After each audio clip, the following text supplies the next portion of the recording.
তো বিহাই কথাবার্তা তো সবই হলো, তো আমার ছেলেকে আপনাদের পছন্দ হয়েছে? আরে বিহাই ছেলে সরকারি চাকরি করে, পছন্দ হবে না মানে?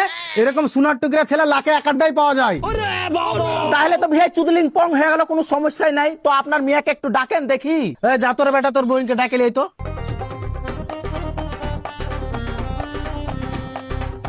বিহাই এ দেখেন, এটা আমার বিটি। বাহ বিহাই বাহ, আপনার মেয়ে তো খুবই সুন্দর দেখতে, আমার তো হেভি পছন্দ হয়েছে। তাহলে বিহাই এই বিয়ে কি পাকা মনে করবো? আব্বা, মেয়ের সাথে আমার কিছু পার্সোনাল কথা আছে। তুই কি বলছিস রে?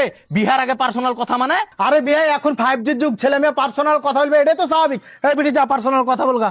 প্লিজ বহিন, তুমি তো আমার ছোট বহিনের মতন, তুমি এই বিয়েতে না করে দাও। আমি একটা মেয়েকে খুবই ভালোবাসি, ওকে যদি আমি না পাই তাহলে হাতের রক কেটে মেরে দেবো। প্লিজ বহিন, তুমি না করে দাও। হ্যাঁ রে কাইলা চোদা, তোরও গার্লফ্রেন্ড আছে, এমনি তো তোকে আমার পছন্দ লাগে, তুই যা কালে। ঠিক আছে, চ মানা করে দিছি। থ্যাংক ইউ বহিন, থ্যাংক ইউ। रुको जरा सबर करो। কি রে বেটা, খুব হাসছিস, মনে হচ্ছে মিয়া পছন্দ হয়ে গেছে নাকি? হ্যাঁ আব্বা, মেয়ে আমার খুব পছন্দ, কিন্তু মেয়েকেও শোধাও আমাকে ওর পছন্দ কিনা। কি রে বিটি, ছেলে তোর পছন্দ তো? হ্যাঁ আব্বা, ছেলে আমার হেভি পছন্দ, এই ছেলেকে যদি না পাই তাহলে হাতের রক কাটে মরে যাবো।